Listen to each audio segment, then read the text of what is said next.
What up, dudes?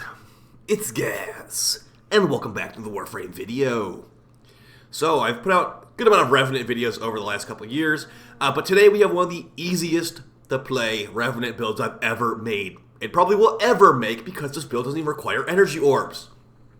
We'll be going over Lazy Revenant today, and yeah, this one is really straightforward. I got some comments on my previous one, like, yeah, this Thorough Strike Revenant is amazing for level 10,000s, but it's too many button presses. I want to get the Thorough Strike them and all that. Don't you worry, with the new green shards, we got you covered.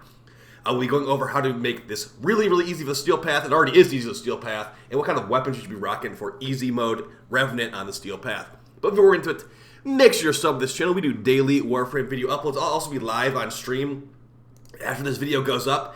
Maybe waiting out until Borrow shows up for a live review. If not, it'll be a ton of farming today either way. Get some Void Cascade in there, get some relics in there, new event, etc. So come on, stop by if you want to hang out. Also, hit that like button if you enjoy these types of videos. It lets more people see the videos, and I really appreciate your support recently, guys.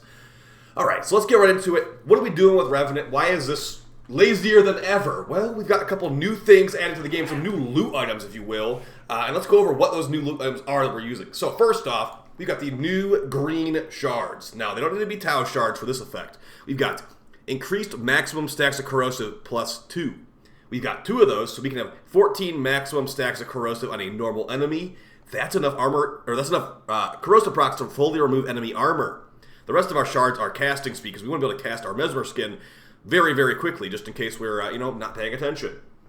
Now, what are we doing with those armor shards? Okay, so clearly we're not using Thorough Strike anymore if we've got the armor removal coming from corrosive procs. What helmet are we using? Well, we're using Nourish from Grendel. And why is that?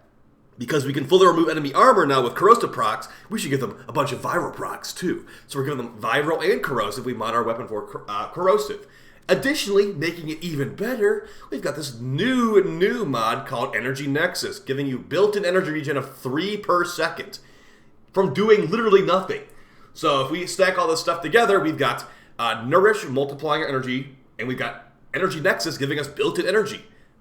With these two combined, we have enough energy to just mindlessly not have to care about anything. We can cast our Mesmer skin for 77 energy, and with the multiplier of Nourish, we're getting about like 12 energy per second before Molt Augmented.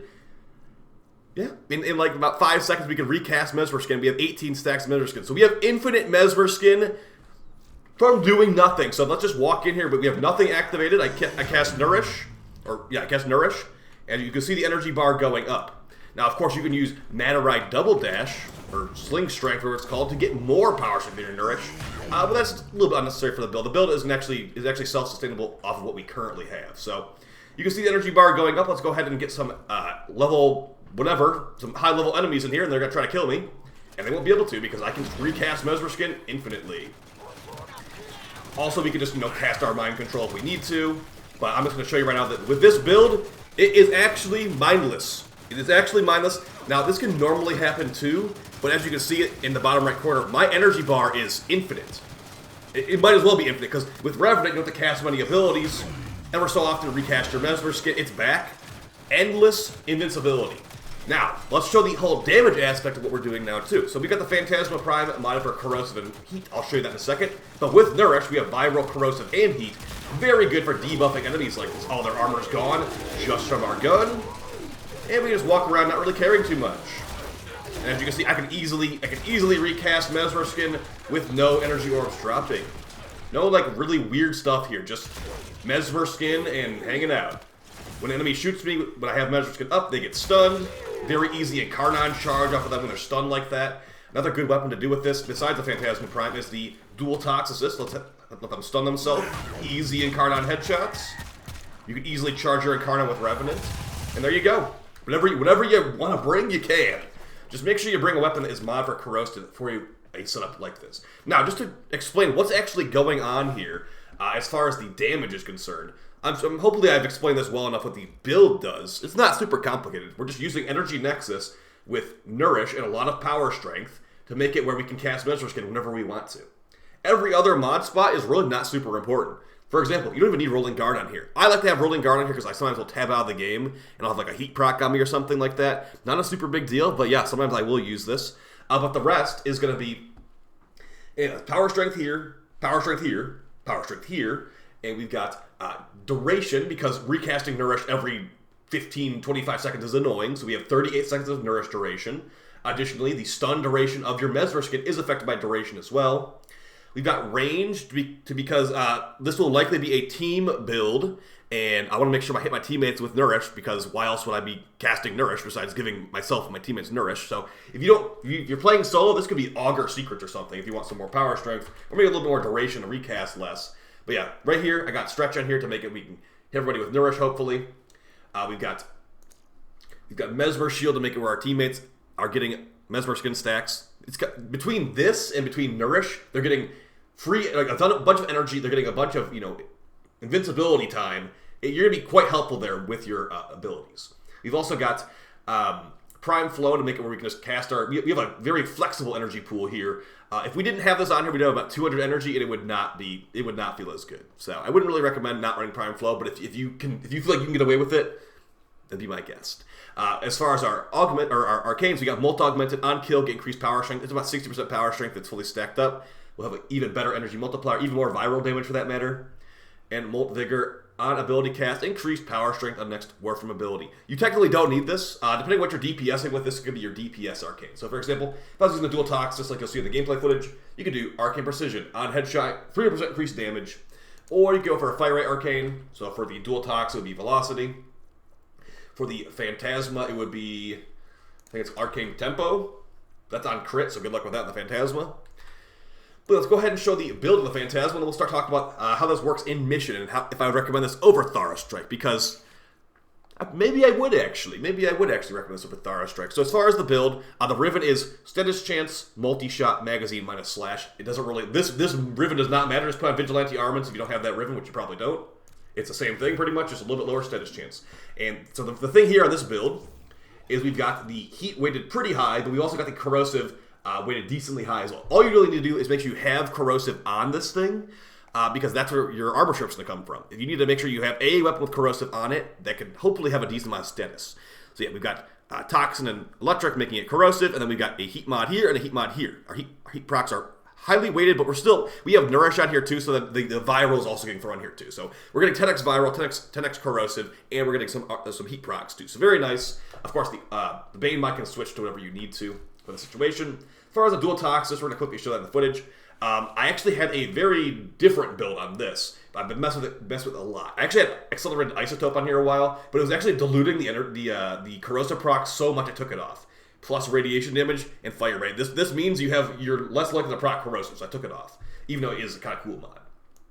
But the thing is here, I know it's like, okay, take your own advice, dude. You said don't put 2 elemental mods on the dual tox. Here's the thing. When you're relying this much on corrosive procs like this, I kind of felt the need that I had to have the built-in corrosive. Because if you didn't know this, when the dual toxis hits a headshot, you get toxin damage. It will combine into corrosive. But when you're not hitting headshots, I want to have corrosive too. So we went purely corrosive on here and a bunch of multi-shot. We got about 530% multi-shot with everything stacked up with the Riven.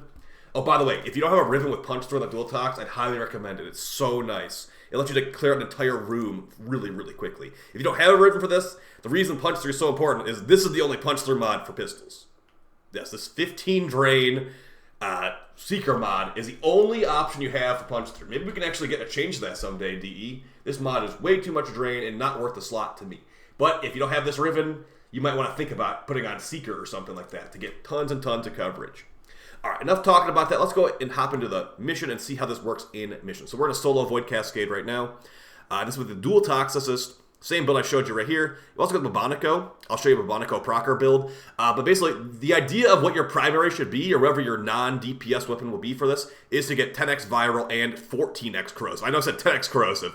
Sorry, I got used to it. 14x corrosive to get the fully remove enemy armor. Now, for most enemies you're going to see in this game, they don't need to be fully armor stripped with this.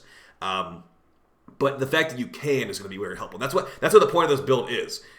You have the armor strip potential if you ever need it, but you've also got the viral. So you're getting maximum armor removal from all the corrosive, you're getting maximum damage increase from all the viral, and you're hitting very, very hard with these powerful Incarna weapons like the Dual Toxicist, and honestly, the Phantasma Prime can pump out some very, very good amount of DOT procs as well. So bring some good weapons, and that's going to be what you use your armor strip for. Now let's talk about this versus Thara Strike. Now, I would not say that this is better than for level 10,000s than Tharo Strike at all. But that being said, I have not played level 10,000 with this new build yet. I think the ease of use of this build is very, very high. It does not require any no energize needed, which is good, because we're on Nourish. And also, does not require Tharo Strike. I mean, really, Nourish Helminth is nice on here, technically. But I think that probably getting an extra Grendel might be easier than getting an extra Styanax. Because don't forget, Styanax Prime is not out yet, and won't be here for a while, but Grendel Prime is out, so anyone that's getting a Grendel nowadays can just instantly level him up and feed him to Helminth, so that's kind of how I look at it. This is a easier to get Helminth, Nourish, even though it's not exactly easy to get. It's also, you know, it's very, very mindless with Energy Nexus. So but also, if you're wondering where Energy Nexus comes from, it does drop from enemies on the new tile set. I believe it drops from the Anatominizer, I think it's called, the enemy with a bunch of creepy hands that you can't whip claw with core. I think it's from that thing. If it's not, it's one of those other enemies that look like that. So yeah, Energy Nexus, good with Nourish.